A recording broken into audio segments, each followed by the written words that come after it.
ত্রেতা যুগে যখন রামচন্দ্র আমার বনবাসে গেল পিতৃসত্য পালনের জন্য, সতী সাধ্বী পত্নী সীতা দেবী আর এই অনুজ লক্ষণকে সঙ্গে নিয়ে পিতৃসত্য পালন নিমিত্তে 14 বছর বনবাসে গেল। 14 বছর পরে যখন ফিরে এল, একদিনে কথা হচ্ছে রাবণের ছেলে মেঘনাদ ইন্দ্রজিৎকে কে বধ করবে। ইন্দ্রজিৎ হলো তার আসল নাম। মেঘের আড়াল থেকে যুদ্ধ করতে পারত, মেঘে লুকিয়ে যেতে পারত, তাই তার নাম ছিল মেঘনাদ। এইবার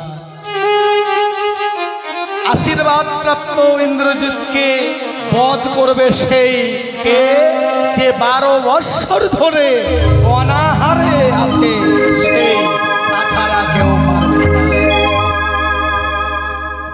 তাছাড়া কেউ পারবে না। ভারী চিন্তার কথা, খুব মুশকিল। কে আছে তাহলে ওই ইন্দ্রজিৎকে বধ করবে কে? রামচন্দ্র মনে মনে ভাবছে এই অযোধ্যাপুরীতে এমন তো কেউ নেই। এমন সময় অনুজ লক্ষণ বলছে, দাদা গো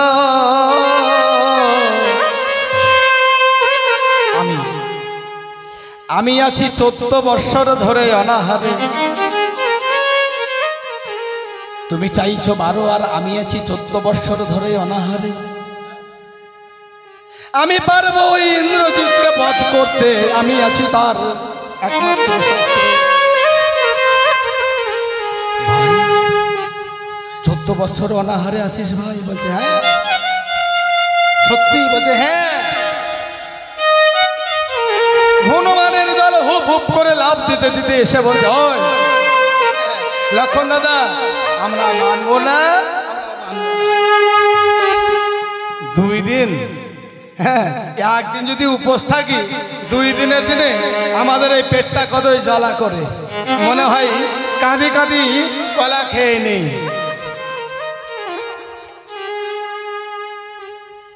রামচন্দ্র বলছে ভাই সত্য তো? বলছে হ্যাঁ। হনুমানের দল বলছে প্রমাণ দিতে হবে। এই চল, প্রমাণ নিবি?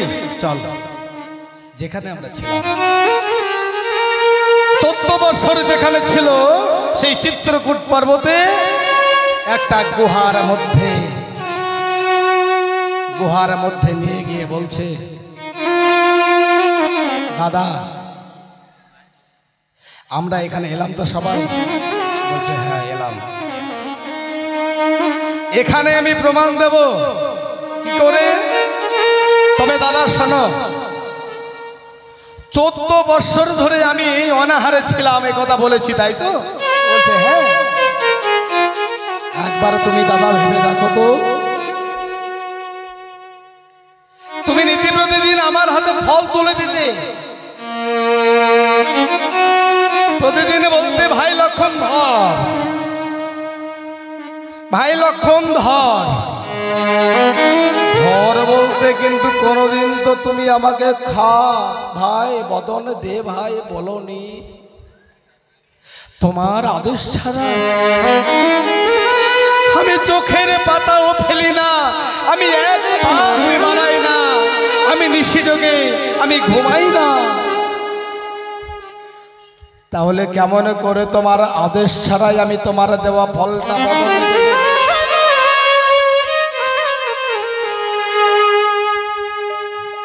আচ্ছা রামচন্দ্র বলছে ভাই তোর কথা আমি বুঝতে পারছি না ঠিক।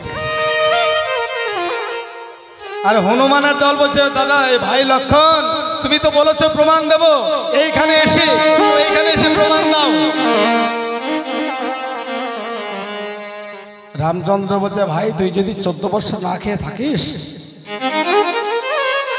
তাহলে 14 বছরের ফলগুলো কোথায় আছে? বলছে ওই তো ওই পর্বতের গুহার মধ্যেই তো আছে। ও তার জন্য এখানে নিয়ে এলি? বলছে হ্যাঁ, এই পর্বতের গুহায় 14 বৎসরের ওই একটা একটা করে যে ফল দিয়েছিলে, প্রতিদিনের ফল এই গুহার মধ্যে বর্তমান আছে। তাই হনুমানের দল বলছে দেখবো, কোনে দেখবো? হনুমানের দল একে একে একে একে হ্যাঁ সব টেনে টেনে টেনে টেনে 1 2 1 2 করে সব পার করে। এবার গুনতে থাকে 1 2 3 4 5 6 করে গুনতে গুনতে গুনতে গুনতে 14 বৎসর গণিত 365 দিন, 14 বৎসরের ফল সংখ্যা হবে 5110 খানা। 14 বৎসর ফল না খেলে একটা একটা করে ফল যদি দেয় আর যদি রেখে দেয়, মানে 14 গণিত 365 = 5110। এইবার যখন ফল গুনতে গুনতে গেল, সর্বনাশ হলো কি, 7টা ফল অভাব হলো। 7টা ফলের অভাব হলো বাবা, হলো 5103 খানা। 5103, তাহলে 7টা ফল কোথায়? আমার রামচন্দ্র বলছে ভাই, তুই আমার ভাই হয়ে মিথ্যা কথা বললি? বলছে হ্যাঁ, আমি মিথ্যা কথা বলবো? এটা তোমার বিশ্বাস হয়? বলছে তাহলে 5110টি ফল হলো না কেন? 7টা ফলের অভাব হলো কেন? হলো 5103 খানি ফল। দাদা 7টা ফল অভাব, এই তো একবারে তুমি ভেবে দেখো তো দাদা, 7 দিন তো তুমি ফল তুলে দাওনি আমার হাতে, কেন? 7 দিন তো আমরা ফল সংগ্রহ করতেই যাইনি, কেন? তাহলে দাদা হিসেবটা বুঝে নাও। এক এক করে 7 দিনের হিসেব বুঝিয়ে দিল। বলল দাদা গো, যেদিন তুমি আরে আমি আসি বনবাসে পিতৃসত্য পালনের জন্য,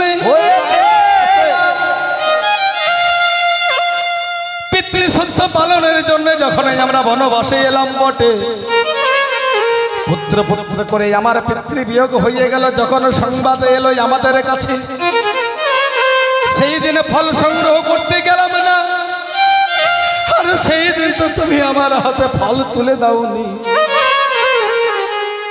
একদিন, দুদিন, যেদিন আমার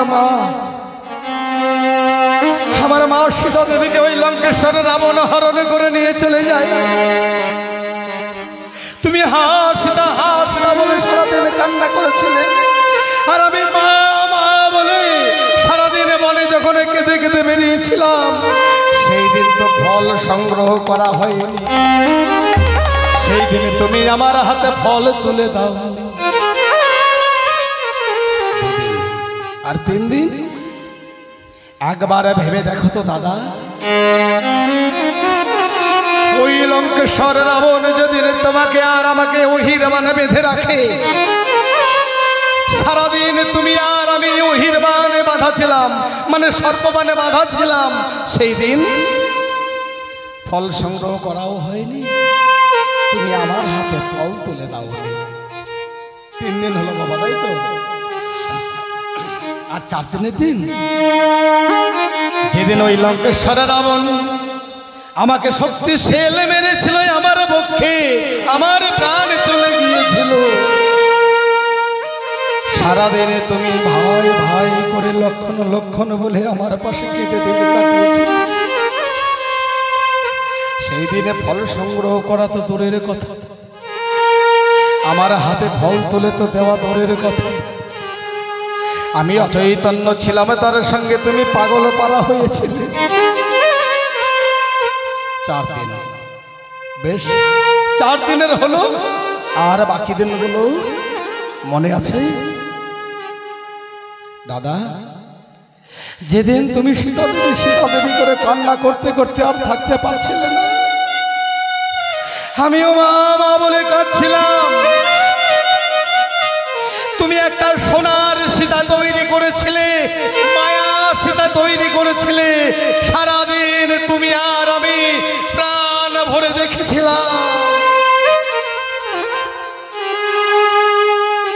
তুলে দেবে কি? সেদিন তো ফল সংগ্রহ করতে আমরা বনে যাইনি। 5 দিন হলো, তাই তো বাবা? আর 6 দিন, যেদিন মহিরাবণ তোমাকে আর আমাকে ওই চামুন্ডার সামনে নরবলি দেবে বলে পাতালপুরীতে নিয়ে গিয়েছিল, সেই দিন ফল সংগ্রহ করাও হয়নি, আর তুমি আমার হাতে ফল তুলে দাও। 6 দিন হলো, তাই না? আর 7 দিন বাবা, যেদিন তুমি ওই লঙ্কেশ্বর রাবণকে নিধন করেছিলে, মনের আনন্দে তথই তথই করে নৃত্য করে বেরিয়েছিলাম। সেই দিন আমাদের আহার নিদ্রা সব ভুলে গিয়েছিলাম। সেই দিন তো তুমি বনে ফল সংগ্রহ করে আমার হাতে ফল তুলে দাও নি দাদা।